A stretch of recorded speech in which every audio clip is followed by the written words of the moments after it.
Change can happen in an instant. Check on the BBC Weather app.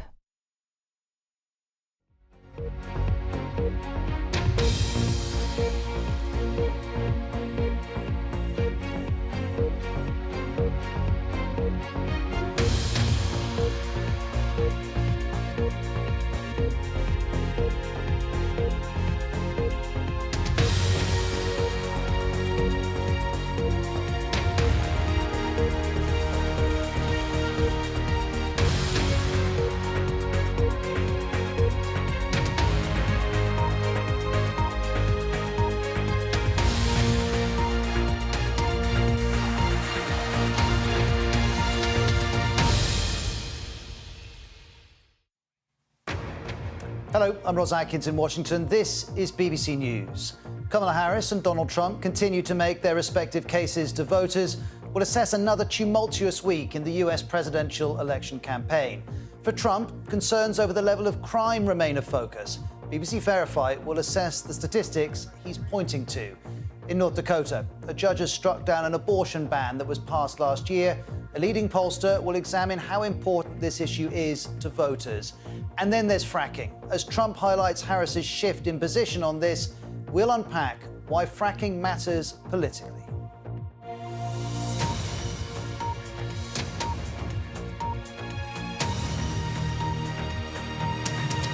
Well, across this half hour, we're going to look in detail at another extraordinary week in this US election campaign.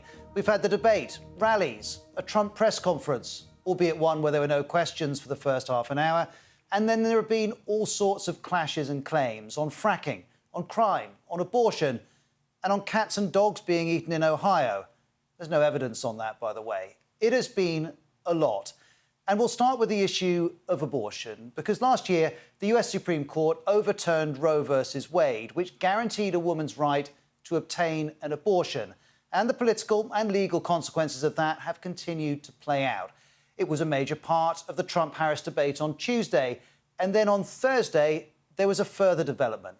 In North Dakota, a judge struck down the state's near-total ban on abortion, saying North Dakota's constitution gives women a fundamental right to choose abortion before fetal viability.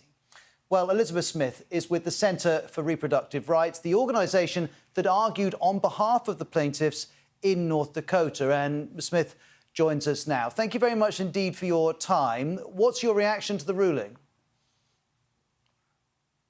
This was an incredible ruling and is the first time that a state that totally banned abortion in the U.S., one of those 14 states, has seen abortion be reaffirmed as a right under the state constitution.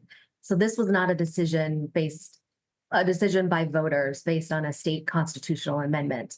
This was a judge saying, no, the North Dakota Constitution protects the fundamental right to make decisions about bodily autonomy free from government interference. This is a wonderful day for people in North Dakota and across the country. But you'll be aware that already there's been notification that there'll be an appeal. Absolutely, and we fully expect appeals to go up to the North Dakota Supreme Court. But the opinion that the trial court judge wrote, as you quoted from, is really strong and clearly lays out the case that the North Dakota Constitution protects the right to choose abortion. Do you recognise there's a tension here between the law as it's seen by this judge and by some of the state's politicians who voted this law through last year? Absolutely. And we've seen that in North Dakota, and we've seen that in states across the country. The vast majority of Americans support abortion rights and want abortion care to be legal and accessible. And what we've seen in the 14 states where abortion is criminally banned is that politicians are completely out of step with their constituents. And in fact, in many instances, it is gerrymandered state legislatures that are making this decision, again, out of step with the people living in those states. What practical difference do you think this will make immediately for women in North Dakota? So we have to recognize that there was one abortion clinic in North Dakota prior to the Dobbs decision, which overruled Roe v. Wade. That clinic has since moved and is no longer in North Dakota. So what this will mean is that abortion will be available in hospitals and by certain providers, but to restart a clinic and reopen a clinic is a major undertaking. So one of the goals of laws like North Dakota's is to shut down access by shutting down clinics and by sending providers outside of the state. So to restart access in the state will be a major undertaking.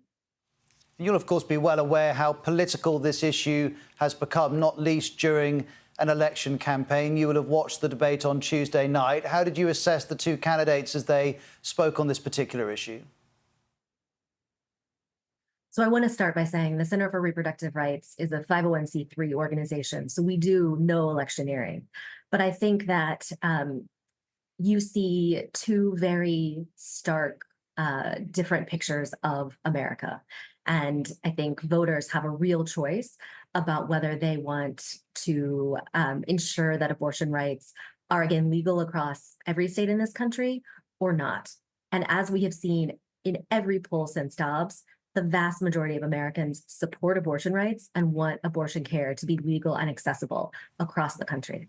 And what do you say to the argument made by Donald Trump and some of his supporters that this should be a matter that's decided at the state level? I think we can only look at the limitations on voting rights, the limitations on democracy, and the gerrymandering of state legislatures in states like my home state of Texas to really demonstrate that that's not possible. The vast majority of Texans, for example, support abortion rights, but Texas currently has one of the most draconian abortion bans that if you violate it, you could potentially be facing 99 years in prison, criminal fines, etc. So Texans have no avenue to affect what the law is on abortion in their state. And it is only a new federal right, either through a federal statute or through a new federal constitutional amendment that will ensure that everyone across the country can access abortion care where they live. Elizabeth Smith, thank you very much indeed for joining us on BBC News. So we've begun this 30 minutes considering the issue of abortion. The next issue I want to turn to is that of the level of crime in the US. This also came up in Tuesday's debate and in the fallout from the debate too. Here's Merlin Thomas from BBC Verify. Trump has been going hard on crime, particularly Kamala Harris's record on it. And this really came to a head on the presidential debate on Tuesday when he said that crime was going through the roof. And the ABC News moderator picked him up on this and challenged him.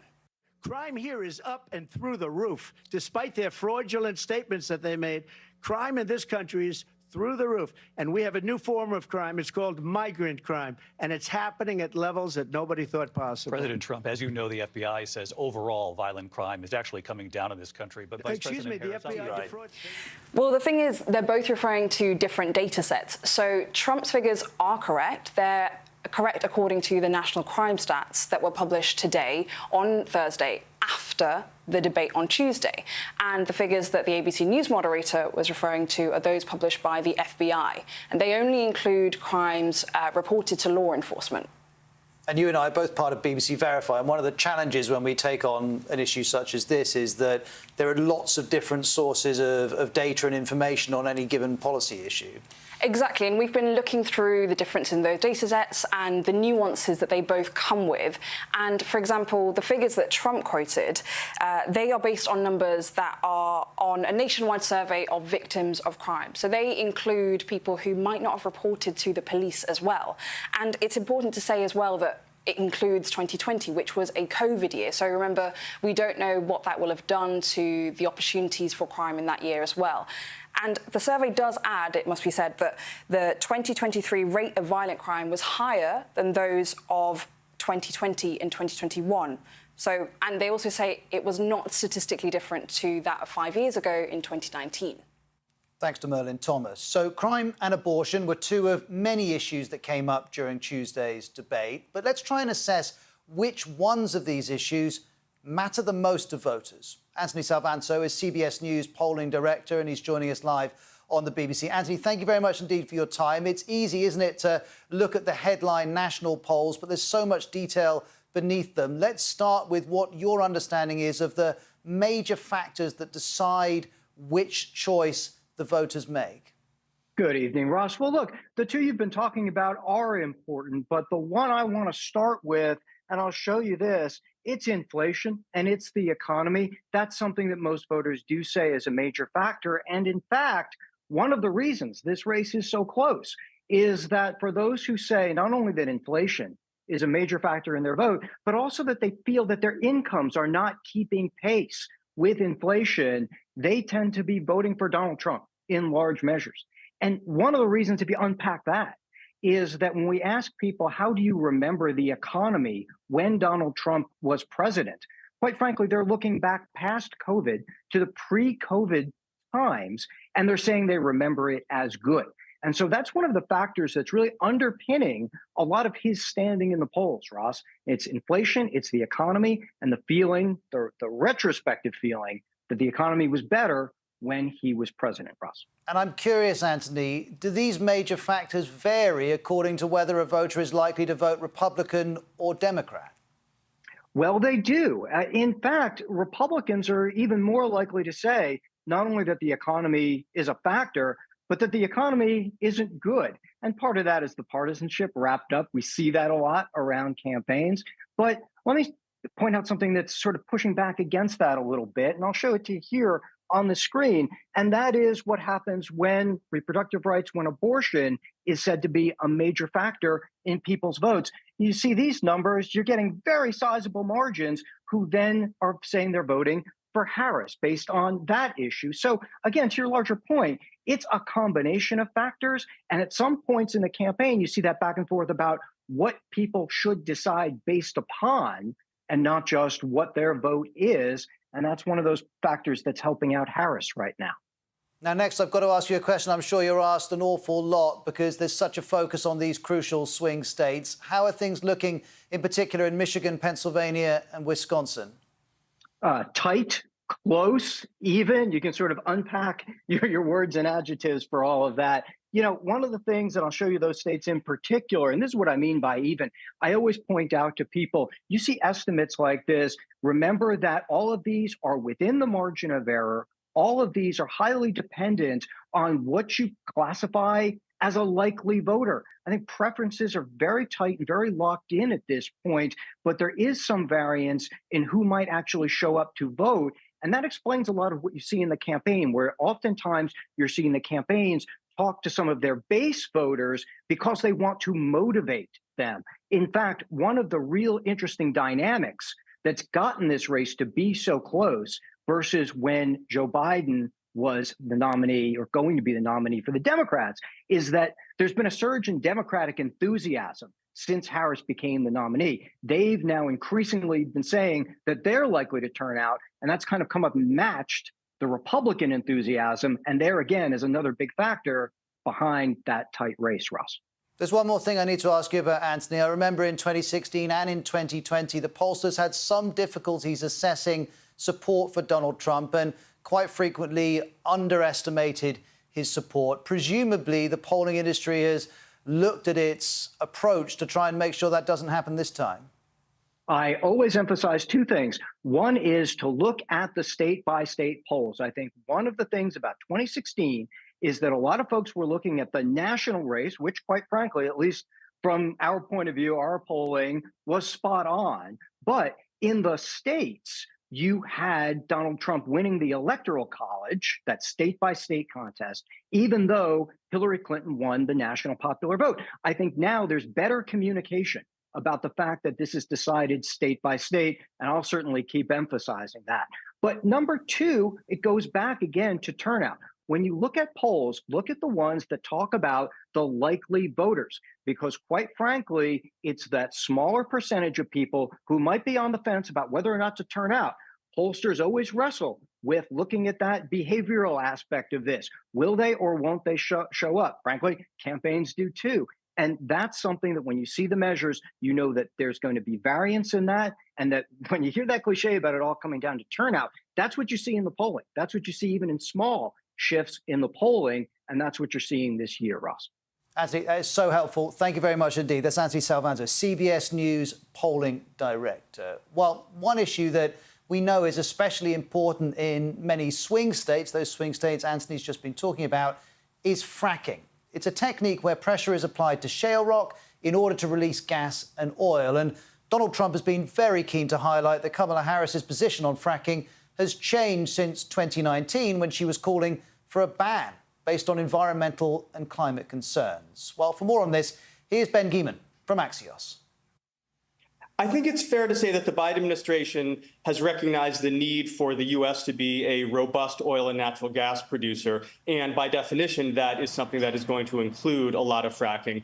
I mean, one thing that has influenced this a great deal on the natural gas side is the fact that during the beginning of the Russian invasion of Ukraine, you've obviously had this European effort to move away from Russian oil and gas supplies, and U.S. liquefied natural gas exports have helped fill some of that gap. Similarly, when oil prices were rising and there have been efforts to move away from Russian oil, you also saw the Biden administration encouraging producers to open the taps even more. So it has candidly been a somewhat mixed message from an administration that is both taking unprecedented steps on climate change, but also I think recognizes the geopolitical and economic leverage that our fossil fuel production provides. And from a raw political standpoint, there's very little tolerance for rising gasoline prices and rising heating costs. And from that standpoint, you've also seen the administration try to make sure that it doesn't undercut itself heading into these elections. And you say there's been a mixed message from the Biden administration. Nonetheless, it is fair, isn't it, that this approach is a long way from what Kamala Harris used to advocate towards the end of the last decade? I think that's absolutely right. So, if we wind back to 2019, when she was running her own campaign for the Democratic nomination for president that ultimately obviously went to Joe Biden, she was among a fairly large number of candidates who all felt that they had to run to the left, to the political left. And in so doing, she called for a ban on fracking. Now, candidly, that's something that's a little bit more messaging than it would be reality, because outright banning it would require an act of Congress, and there's simply not enough political appetite for that, or even close. Now, a ban on fracking was not the position of the top of the ticket when she became the vice presidential nominee. And she said at the time that Joe Biden would not ban fracking. And so that's something that has, but, her 2019 comments to this effect have certainly come back to be a big thing now that she's running her own campaign for president. And Republicans at every turn are trying to remind voters, especially in the state of Pennsylvania, which is absolutely pivotal and a huge natural gas producer. They've been looking to remind voters that she once took this position.